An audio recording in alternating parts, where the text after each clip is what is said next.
guys, welcome to my YouTube channel. Let's crack it together. So today we will cover historical background part 2. In the last video I've covered historical background part 1. So let's begin. So this is our content. So today we'll do the crown rule from 1858 till 1947. Today we'll discuss about only 3 topics, okay? So I'm keeping it a bit short. We'll discuss Government of India Act 1858, Indian Councils Act 1861, Indian Councils Act of 1909. It is also known as Morley Minto Reform. And the next 3 topics we'll discuss in our next class. So we'll discuss Government of India Act 1858. क्या है ये? So very simple, बहुत ही simple है. Governor general of India को viceroy बना दिया गया. Governor of जो पहले गवर्नर थे उनको, जो पहले गवर्नर ऑफ बंगाल थे उनको गवर्नर जनरल ऑफ बंगाल बना दिया गया. उसके बाद गवर्नर जनरल ऑफ इंडिया बना दिया गया. And now in this act governor general of India को वाइसरॉय बना दिया गया. डबल गवर्नमेंट सिस्टम जो था उसको अबोलिश कर दिया गया. हम लोगों को पता है बोर्ड ऑफ कंट्रोल जो होता है वो पॉलिटिकल अफेयर्स कंट्रोल करता है एंड कोर्ट ऑफ डायरेक्टर्स जो है वो कॉमर्शियल अफेयर्स जितने भी है उसको कंट्रोल करता है. तो ये जो डबल गवर्नमेंट सिस्टम था इसको अबोलिश कर दिया गया. ये डबल गवर्नमेंट सिस्टम को अबोलिश करके they created a new office known as secretary of state. एक नया ऑफिस बन गया सेक्रेटरी ऑफ स्टेट. इस सेक्रेटरी ऑफ स्टेट में 15 members. It established a new 15 member council of India to assist the secretary of state. एक 15 member 15 लोगों का एक काउंसिल बना सेक्रेटरी ऑफ स्टेट को असिस्ट करने के लिए. सेक्रेटरी ऑफ स्टेट को क्या बना दिया गया? चेयरमैन. इस काउंसिल का चेयरमैन बना दिया गया. ये गवर्नमेंट ऑफ इंडिया एक्ट आया था क्योंकि सिपाही म्यूटिनी हुआ था. इसको फर्स्ट वार ऑफ इंडिपेंडेंस भी कहते हैं. तो इंडियंस रिवॉल्ट बैक किए थे ब्रिटिश के लिए, तो ब्रिटिश एक एक्ट लेके आ गए, तो इसको गवर्नमेंट ऑफ इंडिया एक्ट 1858 बोलते हैं. ये बहुत इंपॉर्टेंट है, ये एक्ट बहुत इंपॉर्टेंट है. So let's move to our next topic. It's Indian councils act of 1861. ये क्या है? Mainly some Indians were nominated by the viceroy as non official members of his expanded council. एक council था, उसमें non official members के तहत nominate किया गया इंडियंस को. इट मीन्स कि इंडियंस को ऑफिशियल मेंबर्स के जगह पे नहीं, दर्जा नहीं दिया गया. उसको उन इंडियंस को नॉमिनेट किया गया पर उनको नॉन ऑफिशियल मेंबर्स के दर्जे पे रखा गया. वो आ सकते हैं, काउंसिल पे बैठ सकते हैं, कुछ इम्प्लीमेंट नहीं कर सकते. यही था नॉन ऑफिशियल. लॉर्ड कैनिंग थे तब वाइसरॉय. इंडियन काउंसिल एक्ट 1861 के टाइम लॉर्ड कैनिंग थे वाइसरॉय. तो उन्होंने नॉमिनेट किया था नॉन ऑफिशियल मेंबर्स में उन्होंने अपॉइंट किया था Raja of Benares, Maharaja of Patiala and Shri Dinkar Rao. ये 3 नाम बहुत इंपॉर्टेंट है from prelims perspective. And then एक एस्टेब्लिश्ड हुआ new legislative council for Bengal, north west provinces and Punjab. ये भी याद रखना. एंड इसने क्या किया? It empowered the viceroy to issue ordinances without the concurrence of the legislative council during an emergency. So ये मेन चीज़ है ऑर्डिनेंस.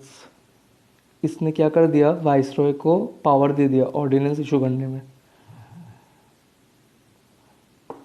हम लोगों को पहले जानना होगा difference between ordinance and act. Ordinance और एक्ट में क्या डिफरेंस है? ऑर्डिनेंस और एक्ट में क्या डिफरेंस है ये जान के रखो कि ऑर्डिनेंस जो होता है उसमें डेट होता है, डेट मेंशन होता है, कब ऑर्डिनेंस ख़त्म होने वाला है, एक्सपायरी का डेट मेंशन होता है. पर एक्ट में कोई डेट नहीं होता, नो डेट. ऑर्डिनेंस भी इशू होता है एक्ट ऑफ पार्लियामेंट के उसमें. तो देखो ऑर्डिनेंस और एक्ट में यही डिफरेंस है. ऑर्डिनेंस में डेट होता है एक्सपायरी का. ऑर्डिनेंस का एक टाइम पीरियड होता है कि इस टाइम से लेके इस टाइम तक ऑर्डिनेंस इशू होता है. पर एक्ट के लिए there is no time period. Ordinance issue इस कारण होता है अगर कोई पार्लियामेंट है वो सेशन में नहीं है तब जाकर ऑर्डिनेंस इशू होता है. एक्ट कैसे इशू होता है? एक्ट के लिए पहले बिल पास होता है, फिर वो बिल जाता है प्रेसिडेंट के पास. प्रेसिडेंट का अगर एसेंट होता है, प्रेसिडेंट अगर साइन करता है उस बिल पे, तो वो बिल जाके एक्ट बनता है. तो ऑर्डिनेंस और एक्ट का यही डिफरेंस होता है. तो यहाँ पर ऑर्डिनेंस इशू हुआ था, ये ऑर्डिनेंस इशू करने का पावर मिल गया था वाइसरॉय को without concurrence of the legislative council. Legislative council के बिना कोई इमरजेंसी के टाइम वाइसरॉय आराम से ऑर्डिनेंस इशू कर सकता है, यही पावर मिल गया था। So let's talk about the next one, Indian council act 1909। It is also known as Morley Minto reform. ये जान लो, मोर्ले मिंटो रिफॉर्म इसको कहा जाता था। मोर्ले मिंटो, ऐसे प्रीलिम्स में क्वेश्चन पूछ लेता है कि कौन सेक्रेटरी ऑफ स्टेट था और कौन ये वाइसरॉय था, तो हमेशा याद रखना जो भी नाम हो उसका जो मोर्ले मिंटो है, मोर्ले ये है सेक्रेटरी ऑफ स्टेट, मैंने ऐसे ही शॉर्ट फॉर्म में लिखा, और Minto he was the viceroy. Okay, इसमें क्या हुआ था, it increase the size of legislative council both central and provincial. इसने लेजिस्लेटिव काउंसिल का जो साइज़ है सेंट्रल में और स्टेट में उसका इंक्रीज कर दिया साइज, सेंटर का इंक्रीज करके फ्रॉम 16 to 60 कर दिया। यहाँ पर क्या हुआ, it provided for the association of Indians with the executive council of the viceroy. Indians को एसोसिएट कर दिया कि वो आ सकते हैं, एग्जीक्यूटिव काउंसिल वाइसरॉय को ज्वाइन कर सकते हैं। तो कौन था जिसने पहले ज्वाइन किया था, first Indian to join the viceroy executive council was Satyendra Prasad Sinha. Satyendra Prasad Sinha became the first Indian to join the viceroy executive council, ये याद रखना। System of communal representation for Muslim was introduce. Communal representation मतलब community wise representation in the council, like जैसे सिख हो गया, Christian हो गया, मुस्लिम, जो भी कम्युनिटी वाइज रिप्रेजेंटेशन है, यहाँ पर फर्स्ट इंट्रोड्यूस हुआ था for Muslim. Communal representation for Muslim was introduce first. और लॉर्ड मिंटो थे वाइसरॉय, मैंने पहले ही कहा था लॉर्ड मिंटो थे वाइसरॉय, तो इसको लॉर्ड मिंटो को ये भी कहा जाता है फादर ऑफ कम्युनल इलेक्टोरेट।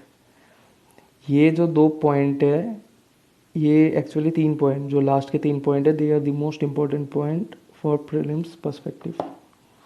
सो आज के लिए इतना ही। मैंने ये लेक्चर थोड़ा शॉर्ट रखा था क्योंकि आप लोगों को समझ में आ जाए, अच्छे से समझ में आ जाए, तो इसके लिए अभी नेक्स्ट जो 3 पार्ट है वो कर दूंगा, तो नेक्स्ट क्लास में कंप्लीट हो जाएगा। तो उससे क्या होगा कि हम लोगों का हिस्टोरिकल बैकग्राउंड जो है, तो जो बेस है पॉलिटी का, वो कंप्लीट हो जाएगा। उसके बाद से will continue to our next topics. So thank you so much guys, please do like, comment and subscribe to my channel, and please comment down below अगर कोई आपको दिक्कत हो रहा है, कुछ मैंने गलत कर दिया तो आपको मुझे रेक्टिफाई करना चाहिए, तो please do comment down below. Thank you so much.